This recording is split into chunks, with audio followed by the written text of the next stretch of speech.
उत्तराखंड में भ्रष्टाचार के मामलों को लेकर सरकार के जीरो टॉलरेंस के दावों पर विपक्ष द्वारा आए दिन सवाल उठाए जाते रहते हैं और ऐसे ही कानून के परिपालन की स्थिति पर भी सवाल उठाए जाते रहते हैं जो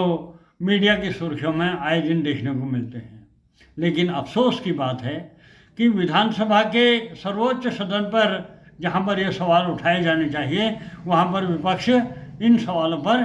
चुप नजर आता है। बात हो रही है ऑडिट एक्ट 2012 के क्रियान्वयन की। राज्य में दिसंबर 2012 में ऑडिट एक्ट बना। तब से ये ऑडिट एक्ट के अनुसार तमाम विभागों का ऑडिट हो रहा है और उन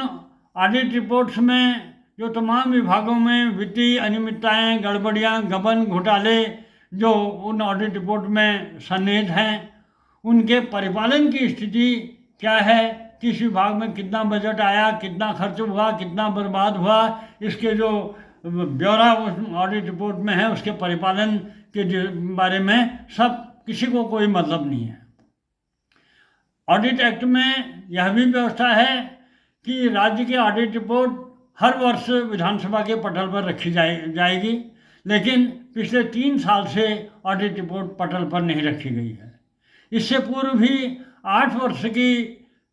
ऑडिट रिपोर्ट सदन के पटल पर तब रखी गई जब हमारे द्वारा इसमें तमाम आरटीआई लगाई गई और इसी तेज जाओ चैनल के साथ ही तमाम मीडिया में इसको के जरिए इसमें सवाल उठाए गए। तब 8 साल की रिपोर्ट एक साथ सदन के पटल पर रखी गई। तो इससे सहज ही अंदाज़ा लगाया जा सकता है कि राज्य में ऑडिट एक्ट के परिपालन की स्थिति क्या है। इसको लेकर जो भी पूरा डिटेल में ब्यौरा आपके साथ मैं रखूँगा तो उससे आप भी चौंकेंगे। जी हाँ, नमस्कार, मैं रमेश चंद्र पांडे आज अपने YouTube के चेंज जाओ चैनल जो कि विकास के प्रति जवाबदेही से जुड़े सवालों पर बेबाकी से अपनी राय व्यक्त करने के लिए बनाया गया है के माध्यम से बताना चाहता हूँ कि राज्य में जब ऑडिट एक्ट की धारा 8(3) में यह स्पष्ट प्रावधान है कि निदेशक लेखा की एक संगत लेखा परीक्षा रिपोर्ट तैयार करेगा या कराएगा और उसे विधानसभा के समक्ष रखे जाने के लिए राज्य सरकार को प्रतिवर्ष भेजेगा। अब इसके अनुसार इसका परिपालन नहीं हो रहा था। ऑडिट एक्ट 2012 बनने के बाद 2014-15 से लेकर 21-22 तक की ऑडिट रिपोर्ट सदन के पटल पर नहीं रखी गई थी। जब हमारे द्वारा इस पर सवाल उठाए गए तो 8 वर्ष की ऑडिट रिपोर्ट एक साथ रखी गई थी और लेकिन जब 8 साल की ऑडिट रिपोर्ट सदन के पटल पर रखी गई थी तो न सत्ता पक्ष और न विपक्ष किसी ने ये नहीं पूछा कि ये हर साल रखी जानी चाहिए थी। हर साल रखने के बजाय ये 8 साल की रिपोर्ट एक साथ क्यों रखी गई है और इसमें हिला हवाली के लिए कौन जिम्मेदार है, ऑडिट एक्ट का उल्लंघन के लिए कौन जिम्मेदार है, इस पर किसी ने कोई सवाल पूछने की ज़रूरत नहीं समझी और इस किसी के स्तर से कोई सवाल नहीं उठाया आया तो आगे फिर अभी 3 साल की ऑडिट रिपोर्ट सदन के पटल पर नहीं रखी गई है। यह है 22-23, 23-24 और 24-25 की ऑडिट रिपोर्ट सदन के पटल पर नहीं रखी गई है। अब कल 19 अगस्त से गैरसैंण में विधानसभा सत्र होने जा रहा है, लेकिन उम्मीद की जा रही थी कि इस सत्र में ये ऑडिट रिपोर्ट पुटअप होगी, लेकिन जो इस पूरे मामले में जो हमें जानकारी मिली है उससे ये साफ है कि इस सत्र में भी यह ऑडिट रिपोर्ट सदन के पटल पर प्रस्तुत नहीं हो पाएगी। अब सवाल यह है कि इससे सरकार के जो जीरो टॉलरेंस के दावों पर सवाल उठ रहे हैं उसके लिए उस पर सरकार को चाहिए कि इसके मामले में जवाबदेही तय हो। अब इसमें क्या है, ऑडिट एक्ट की धारा 9(5) में यह साफ व्यवस्था है कि ऑडिट आपत्तियों के निस्तारण हेतु विभिन्न स्तर पर कमेटियों का गठन किया जाएगा। लेकिन संज्ञान में आया है कि कमेटियां तो गठित हुई हैं, लेकिन कमेटियों की नियमित रूप से बैठकें नहीं हो रही हैं। और मुख्य सचिव की अध्यक्षता वाली 7 सदस्यीय जो कमेटी है राज्य संप्रेक्षा समिति, उसकी बैठक भी कई लंबे समय से नहीं हो रही है। ऑडिट विशेष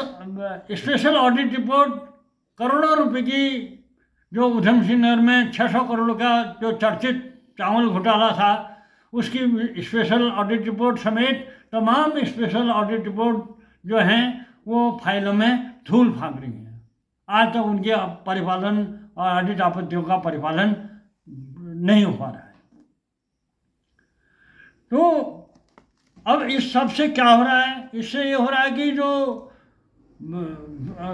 अनियमितताओं को, भ्रष्टाचार को उजागर करने वाले हैं, उनके हौसले तो पस्त हैं, और जो भ्रष्टाचार करने वाले हैं उनके हौसले बुलंद हैं। लेकिन सबसे बड़ी बात है, जो अगर सरकार, विपक्ष अगर जरा सा भी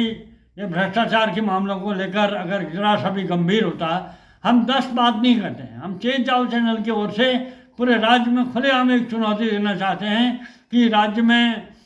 ऑडिट एक्ट के परिपालन की स्थिति से ये साफ हो जाएगा कि यहाँ पर कानून का परिपालन नहीं हो रहा है और कानून और भ्रष्टाचार को दबाया जा रहा है। इससे क्योंकि 10 एग्जाम्पल नहीं देके एक ही ऑडिट रिपोर्ट और ऑडिट एक्ट का क्रियान्वयन की स्थिति को लेकर अगर सवाल उठाया जाएगा तो ये साफ हो जाएगा कि ऑडिट एक्ट का सरासर यहाँ पर उल्लंघन हो रहा है और जिससे भ्रष्टाचार के मामलों को फाइलों में दबाया गया है। तो आगे इस पूरे मामले में जो बहुत चिंताजनक जो स्थिति है, ऐसी ही और तमाम ऑडिट एक्ट की बात तो ये है, और तमाम एक्ट कानूनों की परिपालन की स्थिति क्या होगी, इसको सहज ही समझा जा सकता है। और उम्मीद की जा सकती है कल विधानसभा सत्र जो गैरसैंण में होने जा रहा है, उसमें अपने चेत जाओ चैनल की ओर से समूचे विपक्ष से भी उम्मीद की जाती है कि वो इस गंभीर विषय पर सदन में सवाल उठाएगा। हमने इस मामले में सारे माननीय मुख्यमंत्री सहित सभी माननीय विधायकगणों को भी पत्र जारी किया है, इस गंभीर स्थिति को उनके संज्ञान में लाए हैं। और मुझे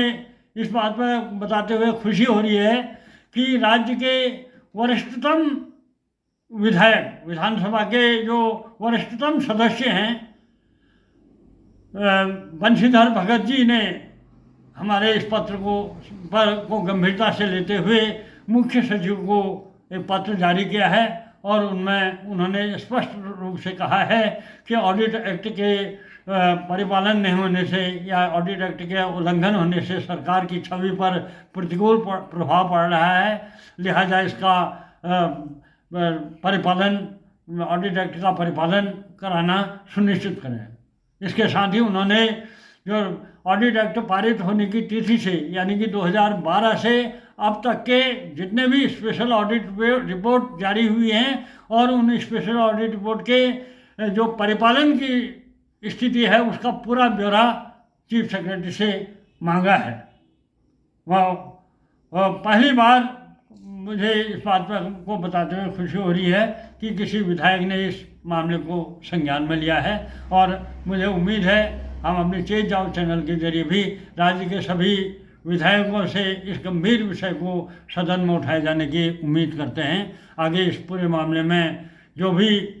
अपडेट होगा उसे आप सबके साथ साझा किया जाता रहेगा। फिलहाल आपसे गुजारिश है कि मेरे चेत जाओ चैनल को लाइक, सब्सक्राइब और शेयर करते रहें। धन्यवाद।